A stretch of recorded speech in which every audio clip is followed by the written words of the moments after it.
Mage with a flare teched in for impact. Wow. That is actually a really good tech card right now because mirror matchups are super popular, as well as freeze mage, which is exactly what we're going to see here from Firebat. And that can make a huge difference in this matchup because being able to push through an ice block, or even if he has 2 secrets up, then it is just really devastating for the freeze mage player. Yeah, exactly. Really good tech choices by Impact. Whenever I talk to Impact, he really prides himself in being able to pick the right cards for decks. And one thing I know about Impact is that he actually really dislikes Quickshot. He was telling me about, oh, I'm just going to win every Hunter game and every Hunter mirror because Quickshot is a bad card. I don't know why people are playing it. It's just a 3-mana arcane shot. I guess so. And I can definitely see the logic there. Yeah. Well, we could very well see a super value flare here because we see both Mad Scientists plus an Ice Block in hand. He's almost guaranteed to get 2 secrets off of this, and that'll be a pretty big deal. Yeah, Firebat is quoted as saying in this matchup, Freeze Mage versus Face Hunter, that if the Freeze Mage ever gets 2 ice barriers up, then he pretty much always wins. He never loses when that happens. But if your opponent does run Flare, like Impact is doing, that could be a different story altogether. Yeah, that life gain from Ice Barrier is really crucial.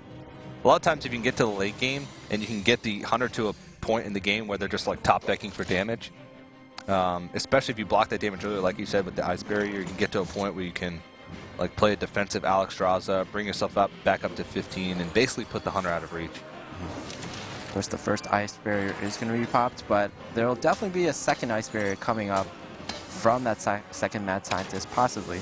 There's a very good chance, at least a 50% chance, because the first Ice Block is already in Firebat's hand. So do you think if he knows that second Ice... I guess it's going to be tough for him to tell. Do you think he'll just wait for 2 secrets to try and use his flare?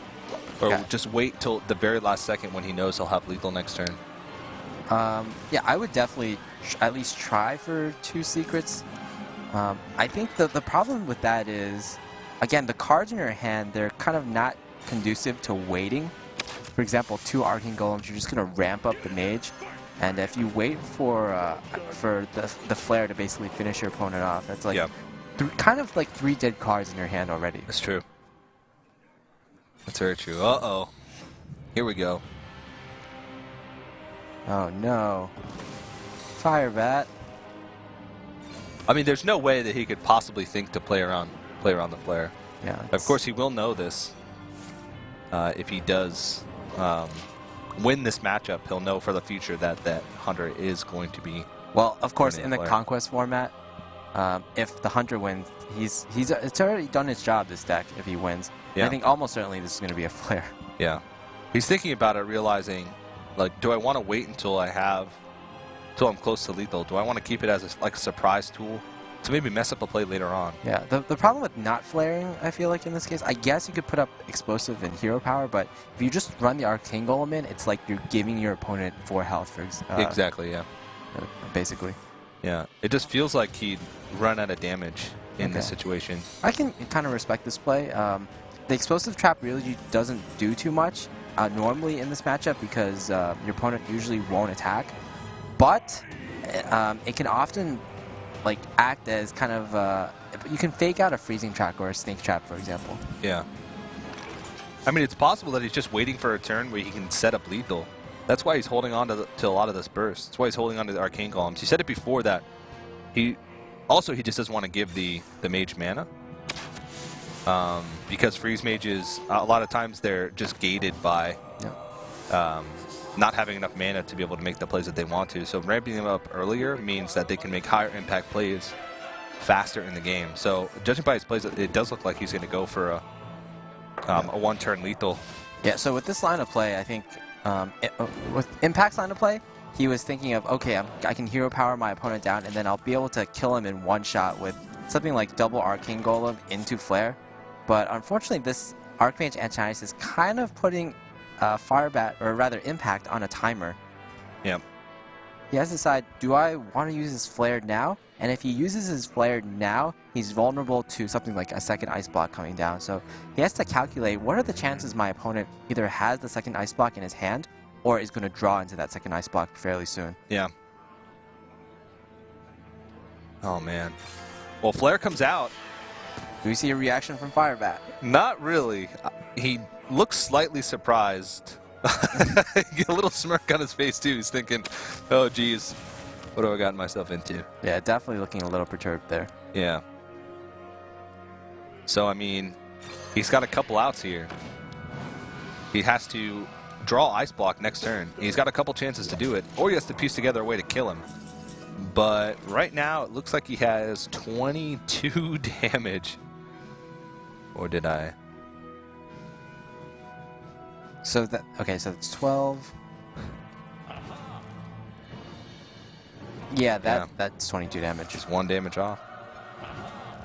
He might just double fireball face here and then clear off the board, which would be the only way that he can survive. Okay. But it's not going to do it. Plenty of damage. Yeah, damage for days. When you're playing a face hunter and your opponent has 4 cards in his hand, there's very little chance that none of those cards are damaged. Yeah. Wow, that's basically he won that game off the tech choice he made to put flare in. Kazan Mystic in this deck. He's just going full out with the secret anti-secret tech here. That's going to be pretty huge. Yeah, because if you can Kazan Mystic an ice block, it's so hard for a freeze mage to play around ice block because they do damage in bursts. So a lot of times they'll pop the block when you're at like 5 health. At least if they know what it is. But still, it's really tough tech to do. Oh man, even Lotheb is drawn. I mean, every rogue runs Lotheb, but they don't always draw into their Lotheb so early in the game. This might look like somewhat of a slow start, but Impact really has all the tools he needs at this point. Yeah. He would maybe like something to get rid of his Acolyte of Pain, which he doesn't. Maybe a Deadly Poison would be good. Yeah. I mean, aside from the tech cards, one of the main ways that Rogue wins in this matchup is just by piecing together lots of damage early on. Just going for big burst plays early on. A lot of times you'll see plays like on an empty board, just start building up your weapon buffs and just going face. Because you need, it's sort of a race. You're racing against the freeze mage drawing into the cards that they need, and you're racing against them getting to enough mana to play like Alexstrasza and burst you down. Yep. Kind of a defensive Doomsayer here. He really doesn't, he knows his opponent has the coin, and Rogue just has a lot of 5-drops, so he doesn't want his opponent to play those 5-drops, or even potential Shredders or Violet Teachers. 4 and 5 are really the power turns of Rogue. On 3, you can only really play SI Agents and Earthring Farseers. So yeah, yet another free turn for Firebat. He's going to draw more with his Acolyte of Pain. And from his perspective, everything looks fine and dandy. Yeah. He's got a few surprises ahead of him, though. Indeed. Lotheb is not the strangest of cards to put in a Oil Rogue. I'd say it's more common than not. I would say I've actually never seen an Oil Rogue without Lotheb these days. Yeah. I've seen a couple, but it's very rare. Because I'm Mystic, though. I don't think I've ever seen an Oil Rogue outside of a tournament setting play it because I'm Mystic. Oh, yeah. But I have seen a lot in that tournament setting, and wow. Is this going to be an Eviscerate to the face? Yeah. Wow. I like this. Really aggressive from Impact, and I think he's only doing this because he has both the Lotheb and the Kazan Mystic in his hand. So that's going to be basically 2 turns that are locked out for Firebat. Yeah. Well, I talked about it earlier. One of the ways you win as a rogue is just to try and burst as quick as possible. And making use of the spell power while you can. I mean, this is like the best you're ever going to get for an Eviscerate. Like, what targets besides a Doomsayer are you ever going to use Eviscerate for? And if you're using it on a Doomsayer defensively like that, a lot of times you're in a position, not so great position as it is. So, Eviscerate is most likely going to go to face as it is in this matchup, so you might as well just use it while you have the spell power available. That's right. Oh man, Tinker Sharpsword Oil, that's another good draw. So, right now, Impact, he could combo in a way so that he can even buff up his Drake and have a really full-powered weapon. Yeah. Basically, all the tools he needs are in his hand right now. The oil, the preparation, Lotheb, and Kazan being the most important cards. Yeah. He can actually clear off the Doomsayer here as well. He can re-dagger up, prep Tinkers. I think if you consider the Tinker's play, he wouldn't have made that play of just attacking into face. Yeah. So I think this might just be a sap on the Doomsayer. I mean, there aren't really too many big sap targets in Freeze Mage. Pretty much only Alexstrasza is the really big threat, right? Yeah, and sometimes you don't even want to sap Alexstrasza because it makes it so you sort of have to set up burst from 15. Yeah, the only problem with this play is it makes you vulnerable to a freeze plus the Doomsayer. He doesn't have too many good ways of dealing with something like that. Yeah. Ooh. That's rough. Yep, and even a Mad Scientist can be fit in here, guaranteeing Firebat yet another secret. Yeah. I would have liked seeing him play the... Actually, he could still clear. Again, with the Tinker's play and Backstab plus Blade Flurry. Yeah, it's a lot of resources, though. Although we have seen Impact's proclivity to just putting out the damage as much as possible. And if you do that play, you... oh, yeah, you actually can attack face there. So Yeah. If you're doing this play, you're not really wasting any damage to face. All the damage that can go to face will still go to face. The only risk is that you're not getting immediate value out of the oil target onto your creature. Yeah, exactly. So the risk is if there's a Flame Strike next turn or a Blizzard next turn, then you're essentially wasted whatever attack. Oh, but this protects it, so this way he is going to have to attack into the Doomsayer, but this oh man. Oh, I really like that, actually. So actually, there's not many ways to clear now, except, like, the problem is that second Frost Nova. It's really key for Firebat. If he didn't have it, the game would pretty much be over at this point. Yeah, also, the oil went on to his Drake, and since he didn't clear off the Mad Scientist, he can just trade ping next turn, and it's dead. Like, he doesn't even need to draw into AoE.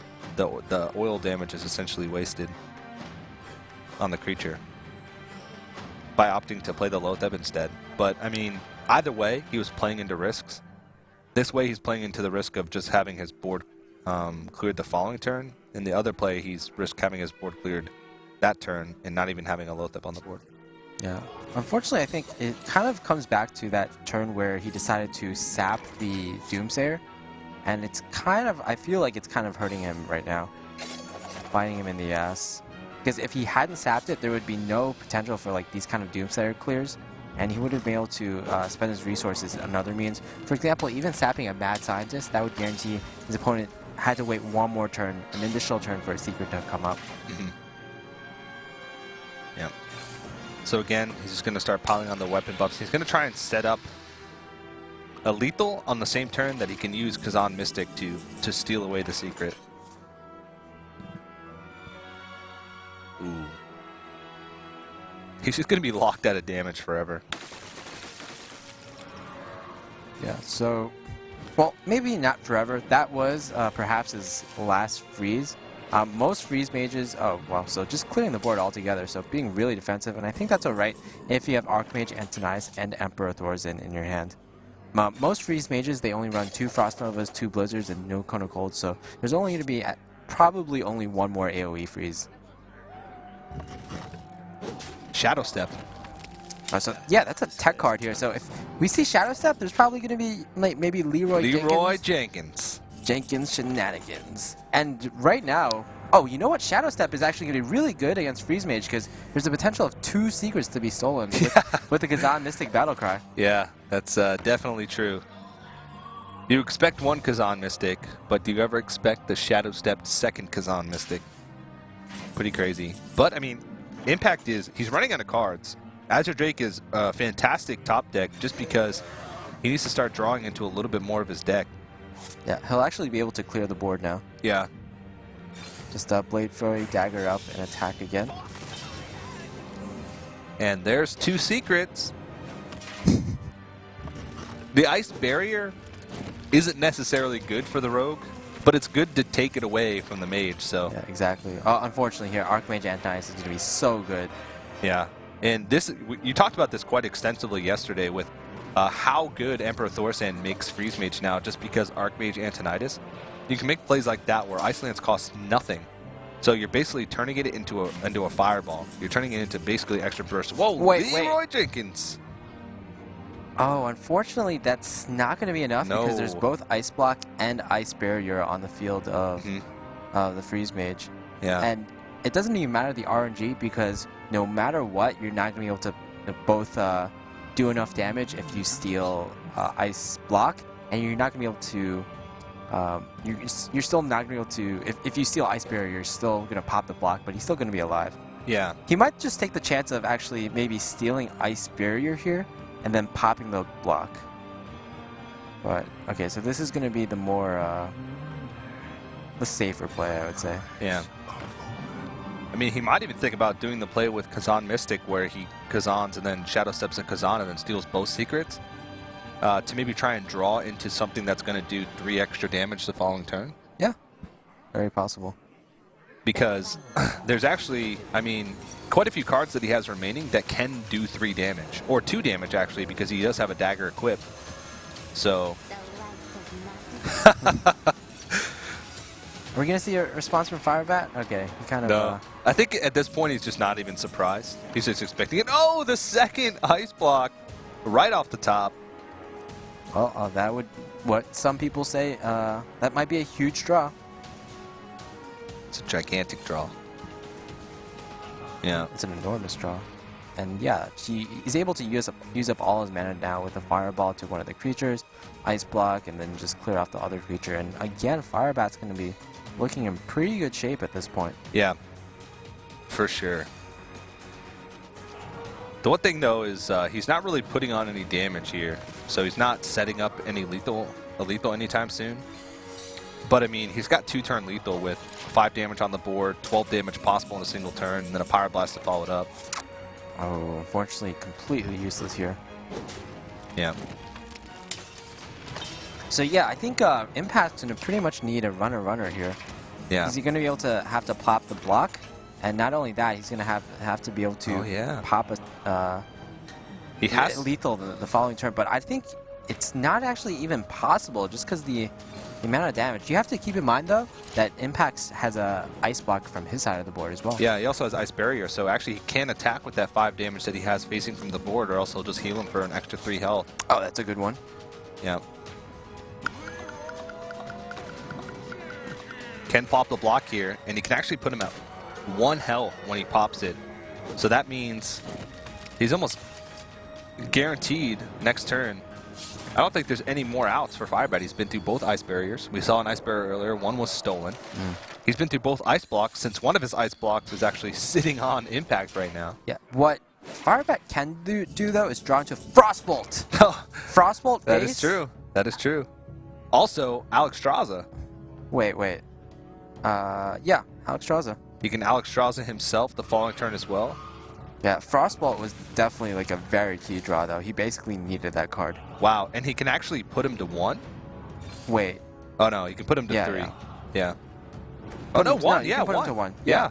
So, That's and even freeze perfect. him. So he's going to pop the block and freeze him. So now it's in a situation where Impact needs... So he needs Blade Flurry, Eviscerate. He's been through both what else? Eviscerates. I think Oh, Van Cleef's not going to do it. Oh, man. Wow. What a turnaround. From Impact's perspective, that was actually pretty lucky from Firebat because Look, he's praise the Lord. yeah, Impact he saw that Firebat top decked an Ice Block and Just came back from Gfinity. I mean, that's a lot of traveling. Going from, what, London to Texas? yeah. London, Texas. That's a long way. It's a lot of adjusting to do. Yeah, and also, we saw a Kazan Mystic in Rogue. We saw Flare in Hunter. So that's 2 cards that are teched against secrets. What do you think Impact has teched in this Freeze Mage against perhaps secret decks? I wouldn't put it past them to run a Kazan Mystic in this deck, but also there's a possibility of running Malagos over Pyroblast, and that actually gives you advantage in the Freeze Mage mirror. Yeah.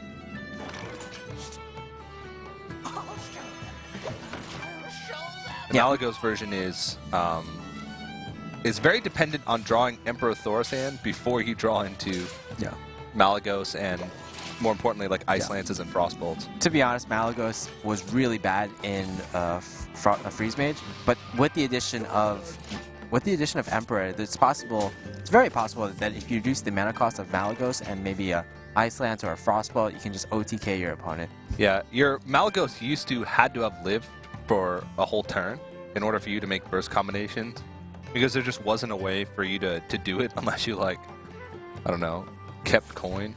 But it's now with the Emperor Thorsan, it just opens up so many possibilities. Like you mentioned, you can Malagos if it's 8 mana, and then double Frostbolt, double Ice Lance. That's like the dream combination, and that ends up being over 30 damage. That's what Ancestral's Call Shaman wishes it could be. Yeah, and we actually saw a successful Phrase, who was the player at the beginning of the year, ran an Ancestral's Call Shaman in a tournament. In ESL Legendary Series. In ESL Legendary Series, yeah. And he won a game, and he beat Reynad with it. That was the infamous 360 windmill slam to the face. Just a bit of more card drawing from Impact. And yeah, it looks like Firebat will go on the aggressive really early. Yep. Just like what Impact tried to do in the previous game, and it really worked out for him. So I guess these experienced players, they know that you have to just go for face early, just put in the damage early, hope your opponent doesn't have a good answer. And actually, Impact doesn't have the greatest answer now. He has Frost Nova. Oh, well, never mind. Never mind. Of course. You basically have to just do as much damage as you can while you can, because you're never going to be guaranteed to do damage. Your face is going to be frozen. Your creatures are going to be frozen. You won't have spells that can do damage from hand. And so you need to be able to utilize the damage from your creatures as quick as possible in this matchup. So plays like that, where on an empty board, turn 4, just prepping out an oil and doing that extra 6 damage, doing that extra 10 damage with the dagger hit as well, is actually a good play. Yeah, this... You know, Rogue versus Freeze Mage, in a way, it actually reminds me of Rogue versus Warrior, where you do have to rely on that creature damage just to fit in these extra attacks. Because, yeah, like Control Warrior, Freeze Mage does have it does have ways to get additional armor. It has ways to get above 30 health. In fact, in total, it can get 46 health. Yeah, 46 health. Did you just compare something to Control Warrior before I did? I can't believe it. I'm rubbing off, or you're rubbing off on me. I'm impressed. Oh.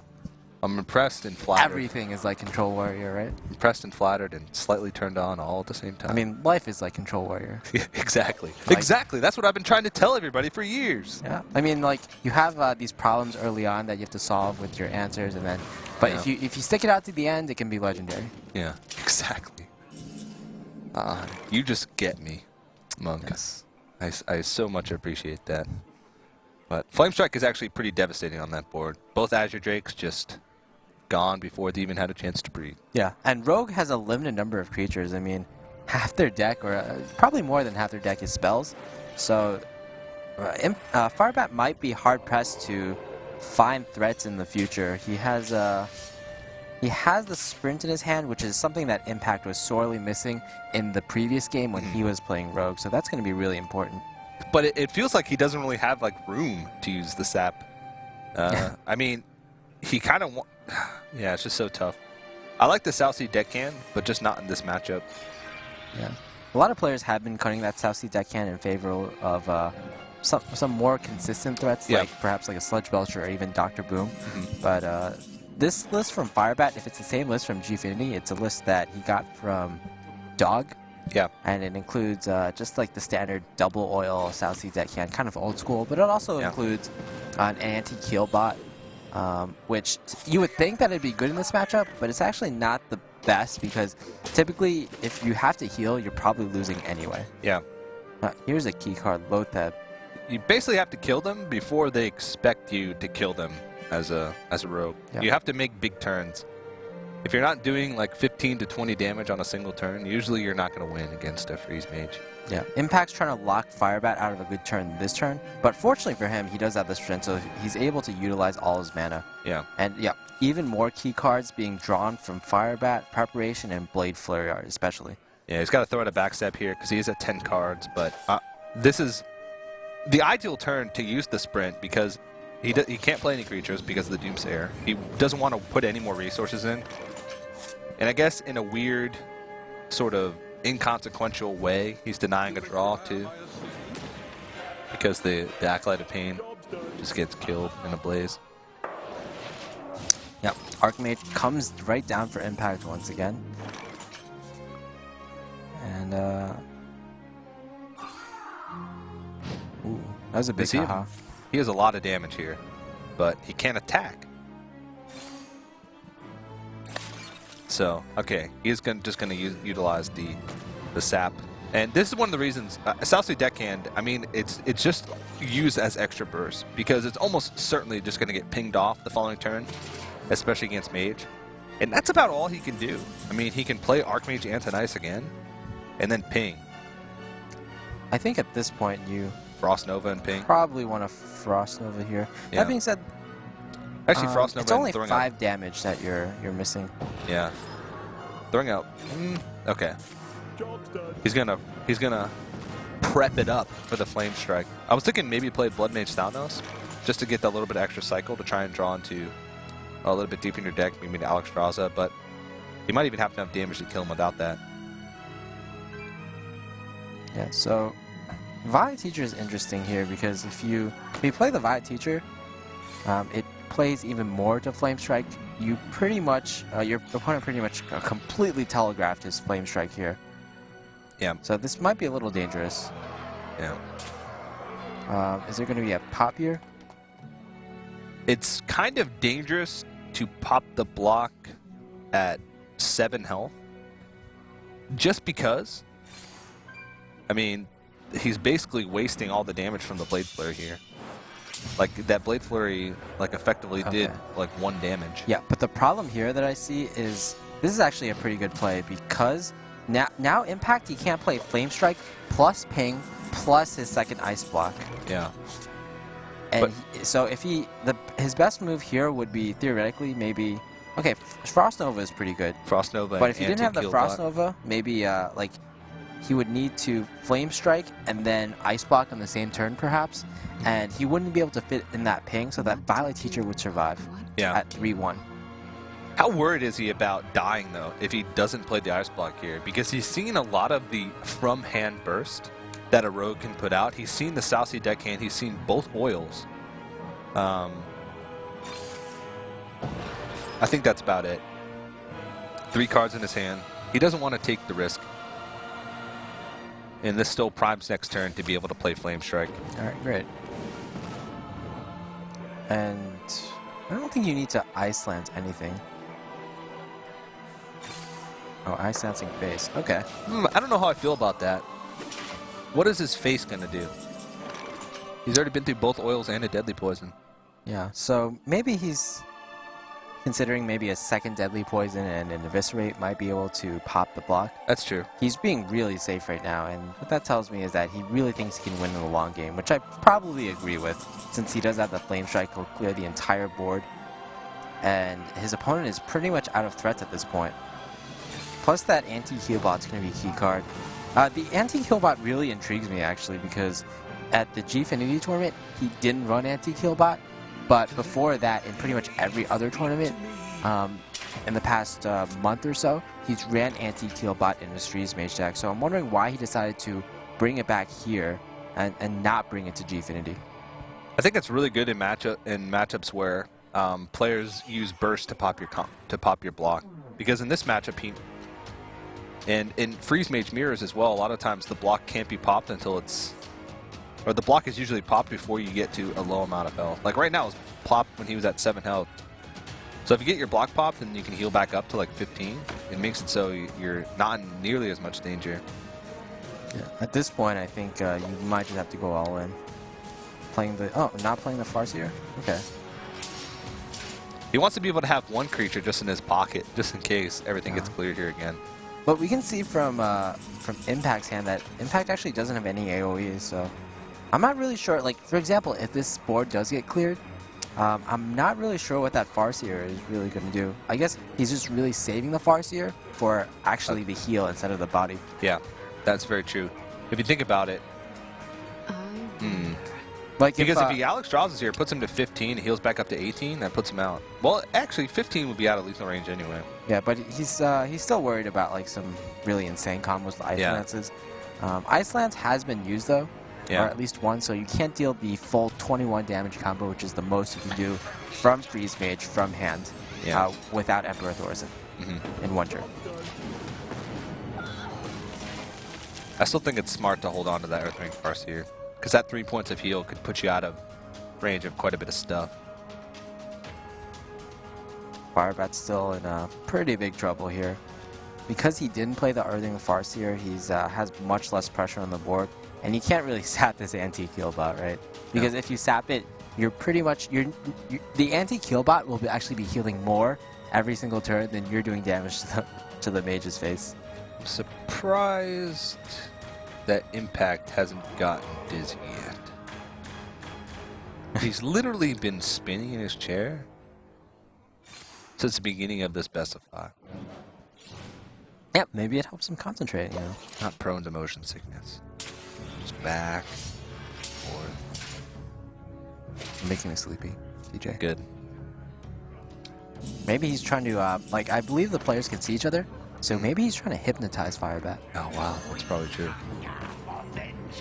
That would be the best thing that a Hearthstone player could possibly do, is take... What is it called? Hypnosis classes? Hypnosis? Yeah. Yeah. Hypnosis. Well, Emperor Thorzen's unfortunately slightly too late, and I think Firebat knows there's no way he's winning this game. Yeah. He can't even pop the block this turn. Yeah. Unfortunately, he just ran out of damage, and I mean, that anti-Kill bot ends up being the MVP in that situation. Yeah. A slight fist pump from Impact. He knows, like, yeah, I've got this 2-1 lead. Yep. I can do this. I can beat the world champion. I can qualify for WCA and win all that sweet, sweet money. The sweet, sweet cash. And Impact taking a 2-1 lead in this series. 1 game away from making it through to that the final match of the groups here. A lot of damage. Well, you'd have to prep out the Blade Flurry, yeah. But still, I mean, that's a lot of damage just from hand alone. And that would just be, all you would have to have at that turn would be those cards in your hand, plus a fresh, not even a fresh dagger, to be able to do that 13 damage burst. So, and if he had preps, he could even use that's like really, Shadow Step That's plays. really interesting from Firebat. I believe he kept all 3 cards. I wasn't surprised that he kept Loatheb, but he actually kept the combination of Tinker Sharpsword Oil plus Blade Flurry. Huh. I mean, a lot of times, those are the cards that win you this matchup. This matchup is very slow-paced. Because you're always afraid to overextend into a rogue board, like when you're in the mirror matchup. Because usually the first player that overextends and gives up those creatures is usually the player that loses. Yeah. So a lot of times early on, it's just like daggering up, hitting face, re-dagger. That's like an average turn for rogue versus rogue. I've actually seen a lot of games where it can be fast-paced. Because Rogue, it's all about like just dealing damage to your opponent's face. Both decks just have a lot of burst, and oftentimes it comes down to a race.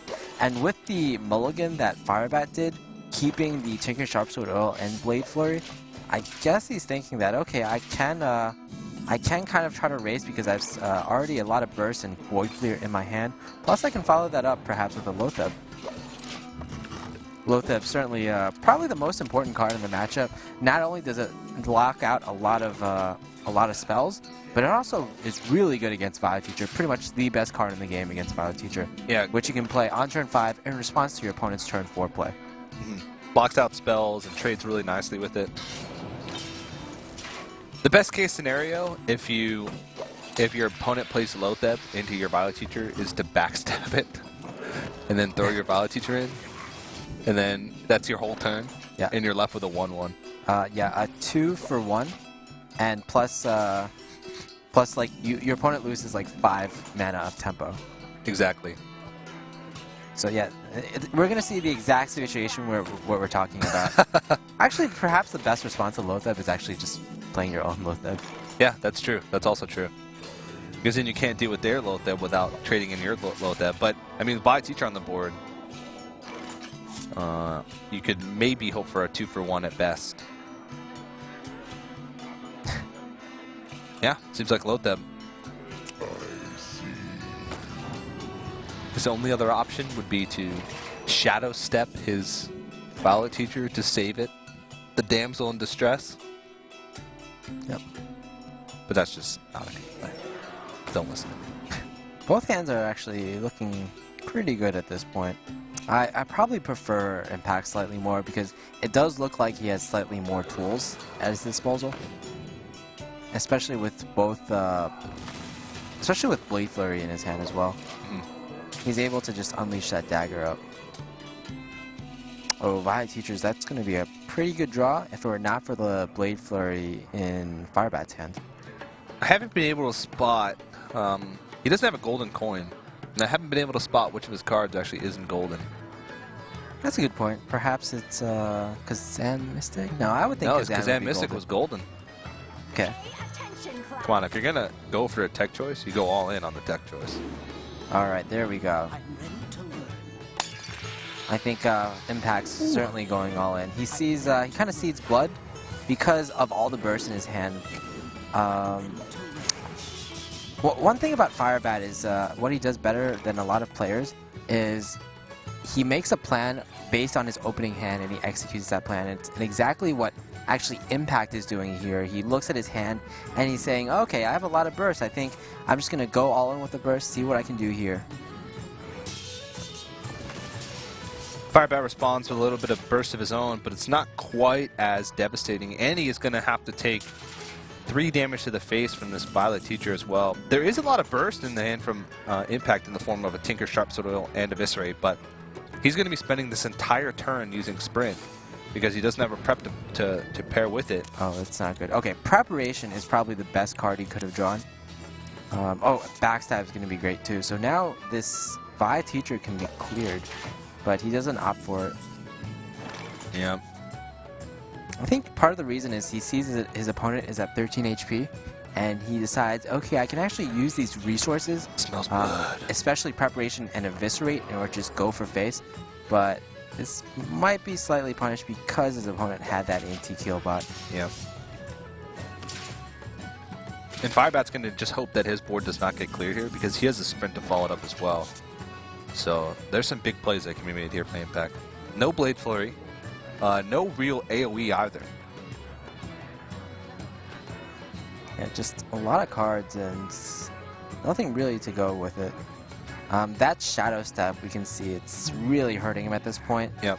Kazan Mystic also really hurting him. So Impact with his decision to tech against Freeze Mage and Hunter is probably not doing well here. Not only that, but actually, if Impact loses this game, he's going to face against a Hunter. And if it's actually a Face Hunter, then Impact will be in a lot of trouble because I feel like Kazan Mystic isn't even that great if you're not running a lot of heals as well. I mean, you can steal the explosive traps, but just a simple weapon hit will be able to deal with the explosive trap there. And I feel like oftentimes just Kazan Mystic isn't enough. Yeah. He's going to opt for a big Van Cleef here. There was some plays that he could have made with Shadow Step to try and clear the board by Shadow Stepping his SI agent. But this is sometimes against Rogue, having a big Van Cleef play early on can sometimes make the difference. If you can force your opponent to put a lot of burst into it, or force them to have sap or die, then it can sometimes be successful. But right now we can see that there is a sap in Firebat's hand. This turn kind of plays itself out, to be honest. Yeah. I mean, here's a big question, though. Okay. I was going to say, I might have been inclined to, instead of using Eviscerate on the SI agent, using Eviscerate on the face, and attacking again with the 2/1/1s.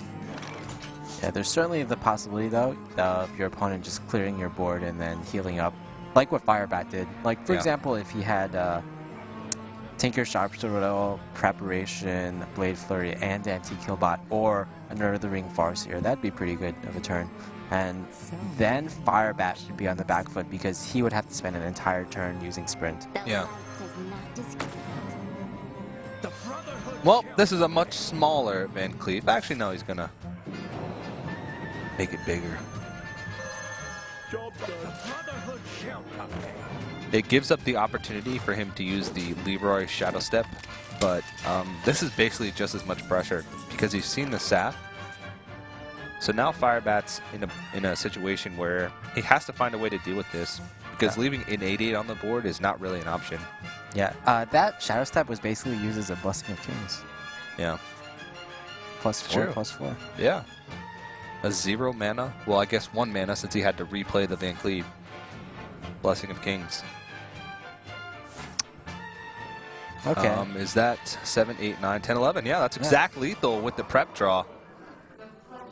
And Firebat is going to tie it up at 2-2.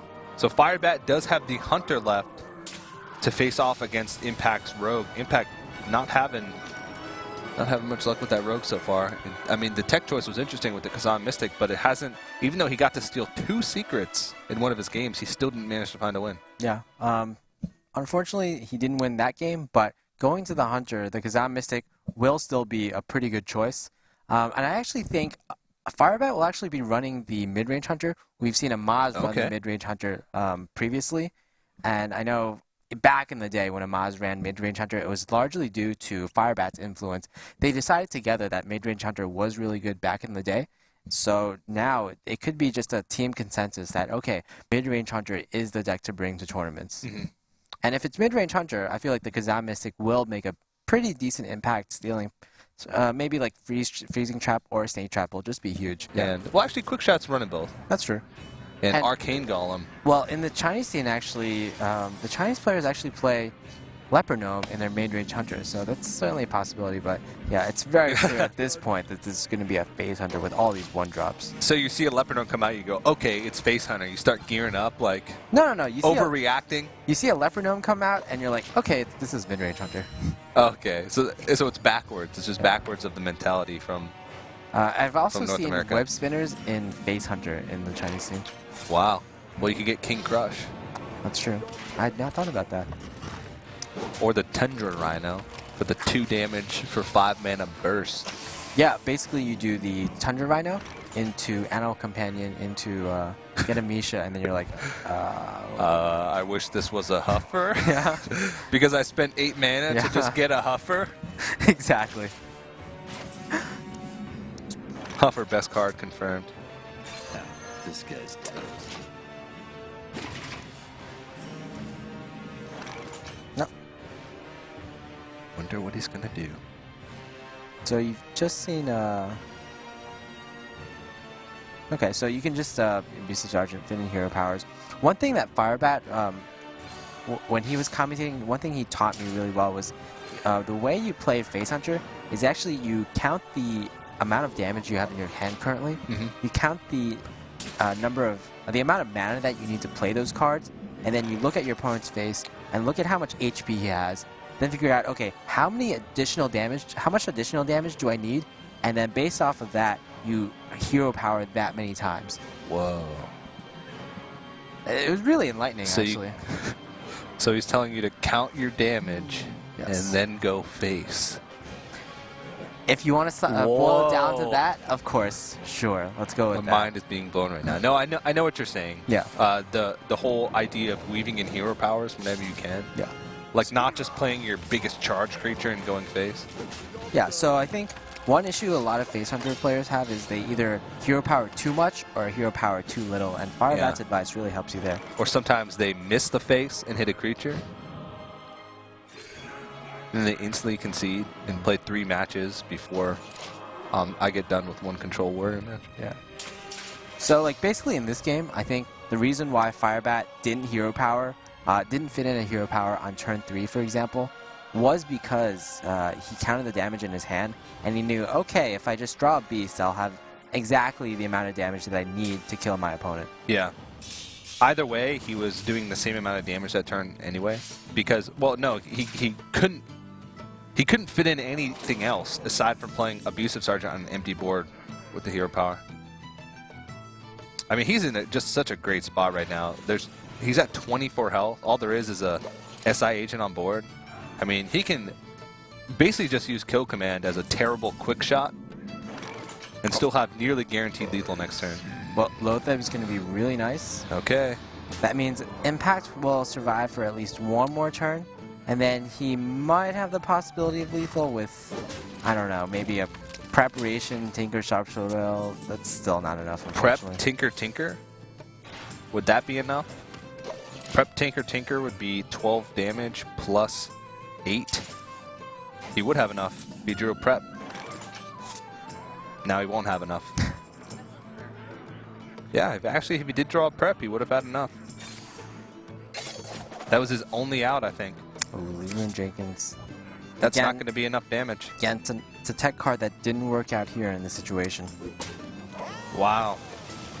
So yeah, what are the chances really that Face Hunter in the span of 3 cards, they don't draw any damage? Yeah. Oh, you gotta play the Eagle Horn Bow. Yeah, play that. Yeah, Firebat knows how it's done. He's an experienced tournament player. Quick shots himself. Okay. Impact throws up his hands. And he did just get Face Huntered. And that seems about... Excuse me. Seems about the average ladder game of Face Hunter versus Rogue.